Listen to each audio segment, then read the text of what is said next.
जय जय श्री राधे। साथियों, आज मैं आपको उस पर्वत पर लेके जा रहा हूँ जो गिरिराज पर्वत है। आखिर क्यों ये पर्वत तिल तिल घटता जा रहा है, क्यों ये पर्वत अब लोगों को दिखाई नहीं देता है। आज उसी पर्वत को हम आपको संपूर्ण रूप से दिखाएंगे, क्योंकि आज हम उस रास्ते पर आपको लेके चल रहे हैं जिस रास्ते पर होके लोग परिक्रमा तो लगाते हैं, लेकिन बहुत कम लोग ही इस परिक्रमा को लगा पाते हैं, क्योंकि अधिकांश लोगों को इसके बारे में पता ही नहीं है कहाँ होकर ये परिक्रमा लगती है। तो आज हम आपको गोवर्धन पर्वत की कच्ची परिक्रमा को लगाएंगे। कच्चे रास्ते पर होकर, पथरीले रास्तों में होकर आपको लेकर चलेंगे और संपूर्ण परिक्रमा आपको यहाँ पर हम कराएंगे। ये आप देख रहे हैं, ये बाहर की परिक्रमा है। इस पर भी लोग दोपहर में किस तरीके से, लगभग 1 बज रहा है और ये व्यक्ति किस प्रकार से भागकर यहाँ पर श्रद्धालु परिक्रमा कर रहे हैं। और फिर हम आपको यहाँ की जो संपूर्ण कथा है उसको भी हम आपको बताएंगे कि किस प्रकार श्री गिरिराज जी गोवर्धन पर्वत यहाँ पर विराजमान हुए और किस प्रकार से ब्रजमंडल में उनकी आगमन हुआ, उसकी कथा को भी हम संपूर्ण रूप से आपको सुनाएंगे। ये देख रहे हैं, ये जो व्यक्ति अभी यहाँ होकर इन्होंने परिक्रमा लगाई है, इनसे हमने बात की, इनसे हमने पूछा, ये दिन में एक बार रोज एक परिक्रमा लगाते हैं। इन्होंने हमसे मना कर दिया कि हम कुछ कह नहीं सकते हैं, क्योंकि हमारे पास इतना समय नहीं है, हमें ये परिक्रमा पूर्ण करनी है। और दोपहर में 1 बजे इन्होंने ये परिक्रमा पूरी की। तो अब हम आपको बताते हैं कि भगवान श्री कृष्ण एक बार गोलोक धाम से यहाँ पृथ्वी का भार उतारने के लिए स्वयं भूतल पर पधारने लगे। तब उन्होंने जनार्दन देव से अपनी प्राण बल्लवा राधा से कहा, प्रिय, तुम मेरे वियोग से भयभीत रहती हो, अतः तुम भी मेरे साथ भूतल चलो। राधा जी बोली, हे प्राणनाथ, जहाँ वृंदावन नहीं है, जहाँ पर यमुना नदी नहीं है, जहाँ पर गोवर्धन पर्वत नहीं है, वहाँ मेरे मन को सुख नहीं मिल सकता। श्री राधा जी की यह बात सुनकर स्वयं श्री हरि ने अपने धाम से 84 कोस भूमि को गोवर्धन पर्वत और यमुना नदी को भूतल पर भेजा। उस समय 84 कोस विस्तार बली गोलोक की सर्वलोक की जो भूमि थी 24 वनों के साथ यहाँ पर आई। गोवर्धन पर्वत ने भारतवर्ष से उत्तर दिशा में सामल द्वीप के भूमि द्रोणाचल की पत्नी के गर्भ से जन्म ग्रहण किया। ये आप देख रहे हैं, ये है दान घाटी का मंदिर, जिसको गिरिराज जी का यहाँ पर बहुत ही अद्भुत दर्शन है। यहीं से लोग, अधिकतर लोग यहीं से परिक्रमा प्रारंभ करते हैं। तो ये है बड़ी परिक्रमा। तो अब हम आपको इसी बड़ी परिक्रमा में लेकर चलते हैं। इस परिक्रमा में आप जैसे ही यहाँ से थोड़ा सा ही आगे चलेंगे तो बिल्कुल साइड में होके एक रास्ता निकल रहा है, जो उस पर्वत के साइड में होके चल रहा है। तो हमारी साथ में अभी यहाँ पर आप देख रहे हैं कितने श्रद्धालु यहाँ आप आज भी परिक्रमा लगा रहे हैं। और दोपहर के समय में ये लोग, लगभग 12 बजे के आसपास का समय होगा, तो उस समय पर भी ये लोग बहुत गहरी धूप में, कड़ी धूप में, जहाँ पर पैल जल रहे हैं, उस कड़ी धूप में भी यहाँ पर परिक्रमा लगा रहे हैं। तो अब हम आपको कथा आगे की सुनाते हैं। गोवर्धन पर्वत के ऊपर फूल बरसाए हिमालय और सुमेरु आदि समस्त पर्वतों ने यहाँ आकर प्रणाम और परिक्रमा करके गोवर्धन का विधिवत पूजन किया। पूजन के पश्चात उन महान पर्वतों ने उनकी स्तुति प्रारंभ की। यथा तुम साक्षात परम पूर्ण भगवान श्री कृष्ण के गोलोक धाम में, जहाँ दिव्य गौओं का समुदाय निवास करता है तथा गोपाल और गोप सुंदरियां शोभा पाती हैं, सुशोभित होते रहते हैं, तुम ही गोवर्धन नाम से वृंदावन में विराजते हो। इस समय तुम ही हम समस्त पर्वतों के गिरिराज हो, तुम वृंदावन की गोद में हो। तो श्री कृष्ण के हाथों से किसी विशिष्ट अवसर पर छत्र के समान शोभा पाते हो, तुम गोवर्धन को हमारा सादर नमस्कार है। जब इस प्रकार की स्तुति करके सब पर्वत अपने अपने स्थानांतर पर चले गए, तभी से गिरि श्रेष्ठ गोवर्धन साक्षात गिरिराज कहलाने लगे। एक समय की बात है, मुनि श्रेष्ठ पुलत्स्य तीर्थ यात्रा के लिए भूतल पर भ्रमण करने के लिए आए। उन महामुनि ने द्रोणाचल के पुत्र श्याम वर्ण वाले श्रेष्ठ पर्वत गोवर्धन को देखा, जिसके ऊपर माधवी लता के सुमन से शोभित हो रहे थे। निर्जनों को झर जिस के ऊपर माधवी लता के सुमन सुशोभित इस पर्वत पर बहुत ही ज्यादा शांति प्राप्त हो रही थी। तभी वो मुनि श्रेष्ठ उस स्थान पर पहुँचे और अपनी कंदराओं के कारण वह मंगलमय धाम जाना उनको पड़ता। सैकड़ों शिखर से सुशोभित वह रतनमय मनोहर शैल तपस्या करने के लिए उपयुक्त स्थान था। वहाँ नाना प्रकार के पक्षी, सब प्रकार के व्याघ्र थे, मृग और बंदर आदि पशु चारों ओर फैले हुए थे। मयूरों की केकड़ ध्वनि से मणित गोवर्धन पर्वत वहाँ पर विराजमान थे। मुनिवर पुलस्त ने मन में पर्वत को प्राप्त करने की इच्छा की।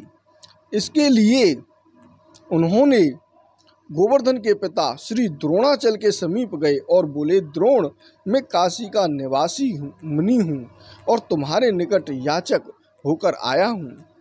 ये आप देख रहे हैं, ये कच्ची परिक्रमा में सरोवर पड़ता है। बहुत अद्भुत, बहुत ही विशेष यहाँ पर शांति प्राप्त हो रही है। और यहाँ इस कड़ी धूप में गोवर्धन पर्वत में हम यहाँ पर खड़े हुए हैं, तो यहाँ पर बड़ी ही सुंदर और बहुत ही ठंडी शीतल लहरें हमें यहाँ पर प्राप्त हो रही हैं इस कड़ी धूप में। तो ये गोवर्धन गिरी महाराज की ही कृपा है।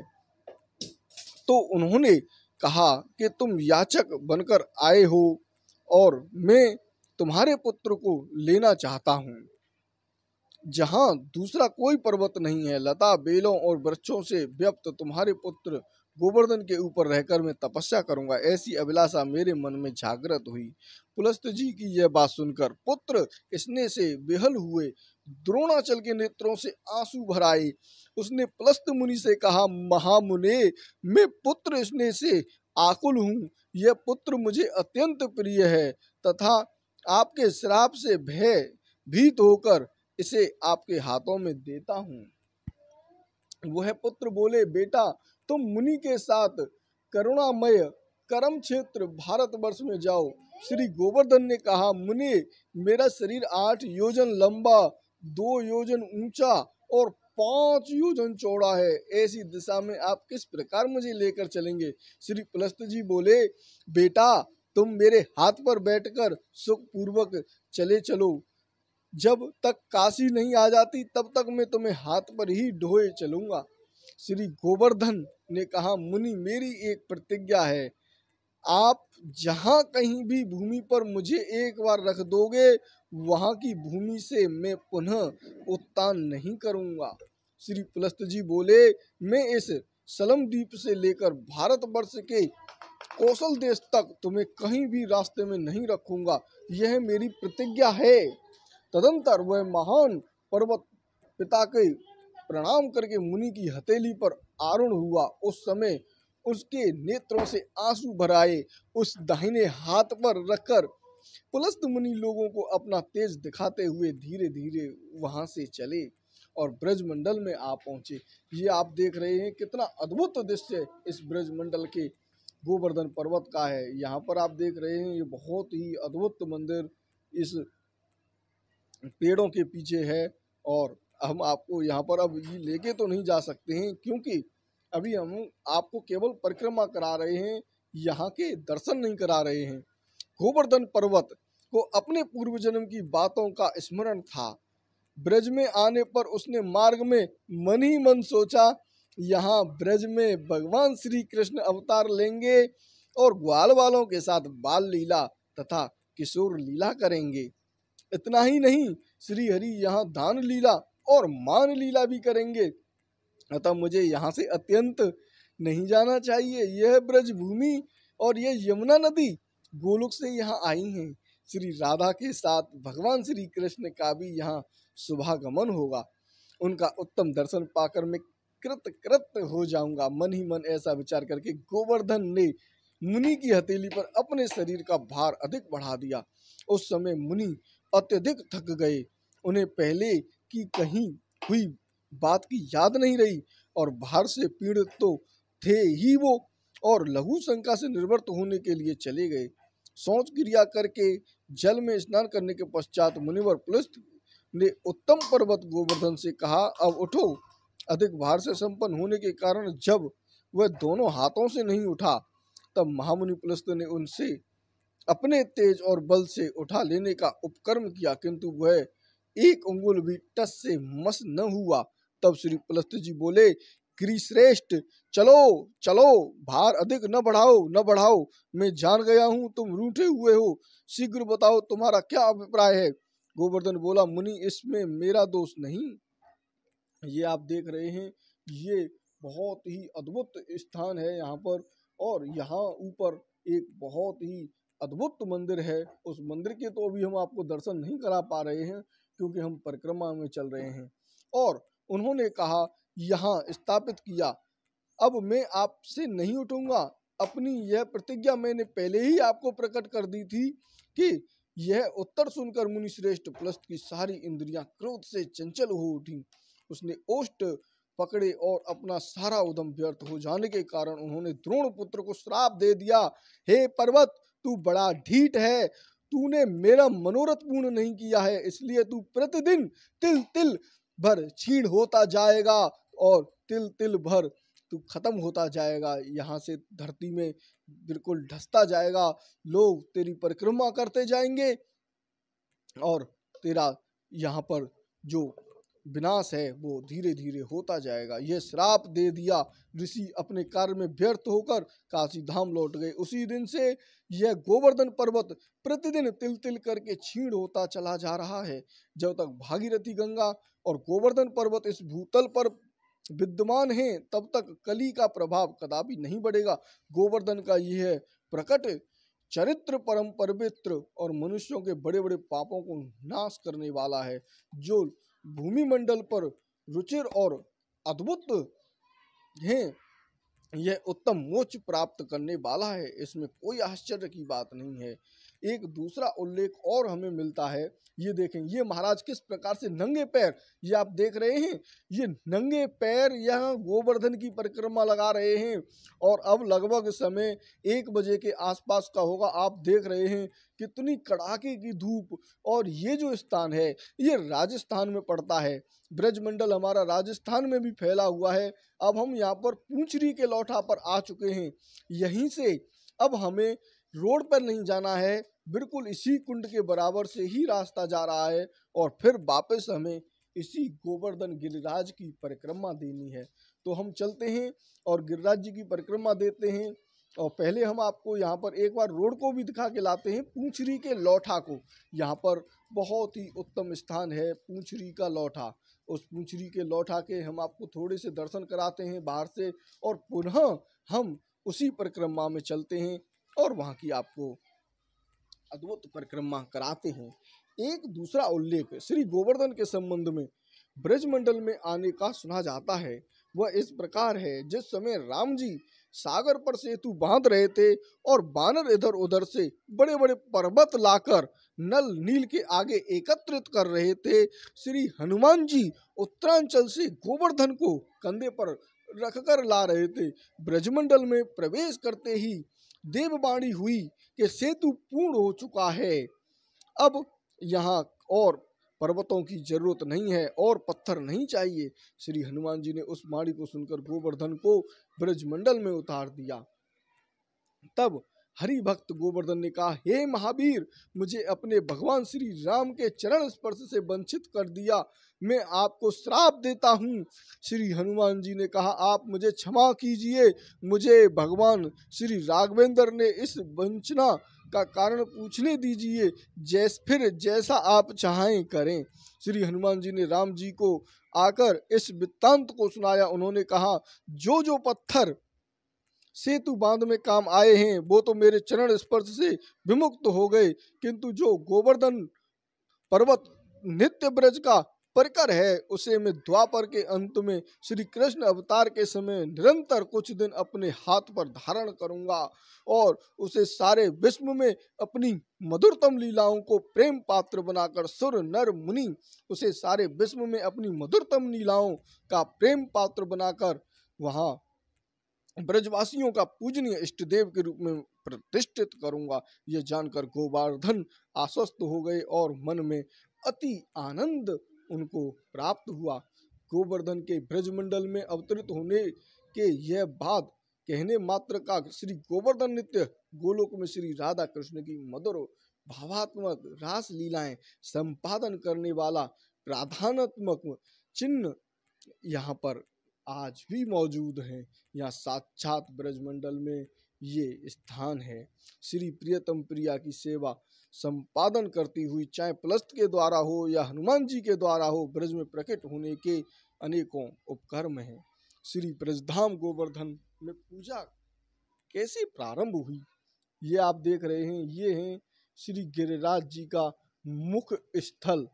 ये देखें आप, ये पर्वत, उस तरफ भी हमें यह मंदिर दिखाई दिया था जब हम उधर से आए थे, और अब हम लौट कर आ रहे हैं तो भी यही मंदिर हमें ऊपर दिखाई दे रहा है। श्रीनाथ जी का ये मंदिर, अभी हम आपको इसके दर्शन नहीं करा पा रहे हैं। अब हम सीधे चलते हैं और अपनी परिक्रमा को पूर्ण करते हैं, क्योंकि ये वीडियो काफ़ी ज़्यादा लंबा हो जाएगा, जिसकी वजह से आप लोग इतना लंबा वीडियो नहीं देख पाएंगे और हमारी जो परिक्रमा है वो भी पूर्ण नहीं हो पाएगी।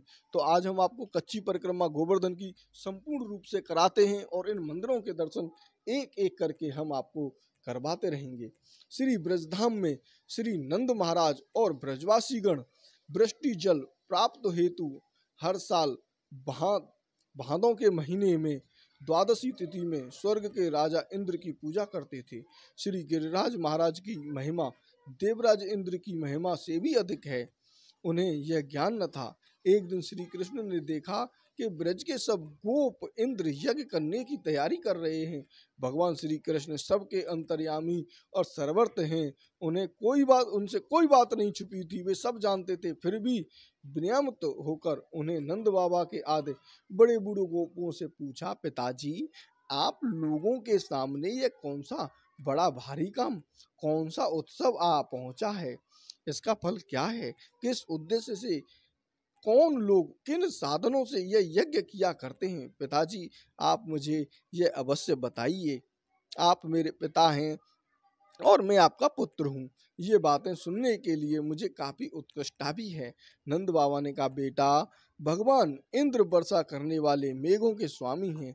यह मेघ उन्हीं के रूप में है। समस्त प्राणियों को तृप्त करने वाला और जीवन दान करने वाला जल बरसाते हैं।